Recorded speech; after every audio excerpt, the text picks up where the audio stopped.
जय श्री राधे कृष्णा। हमारे YouTube channel JP Bhardwaj ब्रजवासी में आप सभी का स्वागत है।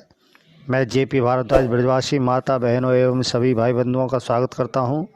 तो दोस्तों, आज हम अपने YouTube चैनल के माध्यम से कार्तिक मास कृष्ण पक्ष की एकादशी का व्रत कथा लेकर के आए हैं, जो कि कार्तिक मास कृष्ण पक्ष की एकादशी को रमा एकादशी का व्रत रखा जाता है। साल की 24 एकादशियों में रमा एकादशी का विशेष महत्व होता है। 4 महीने बाद भगवान विष्णु अपनी योग निद्रा से जागते हैं। पद्म पुराण के अनुसार रमा एकादशी व्रत रखने से माता लक्ष्मी के साथ भगवान विष्णु की कृपा मिलती है। इस बार एकादशी तिथि 11 नवंबर से शुरू होकर 12 नवंबर तक रहेगी। इस साल रमा एकादशी व्रत 11 नवंबर बुधवार को रखा जाएगा। दीपावली पर माँ लक्ष्मी का पूजन किया जाता है। माता लक्ष्मी का ही एक अन्य नाम यानी दूसरा नाम रमा भी है, इसलिए एकादशी को इसको रमा एकादशी भी कहते हैं। इसके व्रत रखने से सभी तरह के कष्टों से मुक्ति मिलती है और साथ ही आर्थिक परेशानी भी नहीं होती और सभी पापों का नाश होता है। तो दोस्तों, अब हम कार्तिक मास कृष्ण पक्ष के एकादशी यानी रमा एकादशी की व्रत कथा का आपको श्रवण कराते हैं। उससे पहले जो भी नए सदस्य हमारे इस वीडियो को देख रहे हैं, तो कृपया उनसे अनुरोध है, मेरे चैनल को सब्सक्राइब करें, लाइक करें तथा शेयर भी करें और बगल में लगा घंटी का बटन दबाना ना भूलें, जिससे हम जो भी वीडियो बनाएं उन सभी का नोटिफिकेशन आपके पास में पहुँचे। तो दोस्तों, आइए अब हम कथा का श्रवण कराते हैं। एक नगर में मुचकुंद नाम के एक प्रतापी राजा थे। उनकी चंद्रभागा नाम की एक पुत्री थी। राजा ने अपनी बेटी का विवाह राजा चंद्रसेन के बेटे शोभन के साथ कर दिया। शोभन एक समय बिना खाए नहीं रह सकता था। शोभन एक बार कार्तिक मास के महीने में अपनी पत्नी के साथ ससुराल गया। तभी रमा एकादशी व्रत पड़ी। चंद्रभागा ने के घर में यानी राज्य में सभी रमा एकादशी का नियम पूर्वक व्रत रखते थे और ऐसा ही करने के लिए शोभन से भी कहा गया।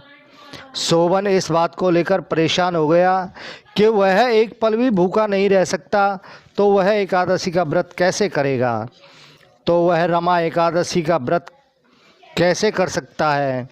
वह इसी बात को लेकर परेशान होकर के अपनी पत्नी के पास पहुंचा और उससे उपाय पूछने लगा और कहा कि मैं एकादशी का व्रत कैसे रह सकता हूं, जबकि मैं एक पल भी भूखा नहीं रह सकता। जब चंद्रभागा ने कहा, अगर ऐसा है तो आपको राज्य के बाहर जाना पड़ेगा, क्योंकि राज्य में ऐसा कोई व्यक्ति नहीं है जो इस व्रत के नियम का पालन ना करता हो। यहाँ तक कि इस दिन राज्य के जीव जंतु भी भोजन नहीं करते हैं। आखिरकार शोभन को रमा एकादशी उपवास रखना पड़ गया, लेकिन पारण करने से पहले उसकी मृत्यु हो गई। चंद्रभागा ने पति के साथ खुद को सती नहीं किया और पिता के यहाँ पर वह रहने लगी। उधर एकादशी व्रत के पुण्य से शोभन को अगले जन्म में मंदरांचल पर्वत पर आलीशान राज्य प्राप्त हुआ। एक बार मुचकुंदपुर के ब्राह्मण तीर्थ यात्रा करते हुए शोभन के दिव्य नगर में पहुँचे। उन्होंने सिंहासन पर विराजमान शोभन को देखते ही पहचान लिया। ब्राह्मणों को देखकर शोभन सिंहासन से उठे और पूछा कि यह सब कैसे हुआ। तीर्थ यात्रा से लौटकर ब्राह्मणों ने चंद्रभागा को यह बात बताई। चंद्रभागा बहुत खुश हुई और पति के पास जाने के लिए व्याकुल हो उठी। वह वाम ऋषि के आश्रम पहुंची। चंद्रभागा मंदरांचल पर्वत पर पति शोभन के पास पहुंची। अपने एकादशी व्रतों के पुण्य का फल शोभन को देते हुए उसके सिंहासन व राज्य को चिरकाल के लिए स्थिर कर दिया। तभी से मान्यता है कि जो व्यक्ति इस व्रत को रखता है वह ब्रह्म हत्या जैसे पापों से मुक्त हो जाता है और उसकी सभी मनोकामनाएं पूर्ण होती हैं।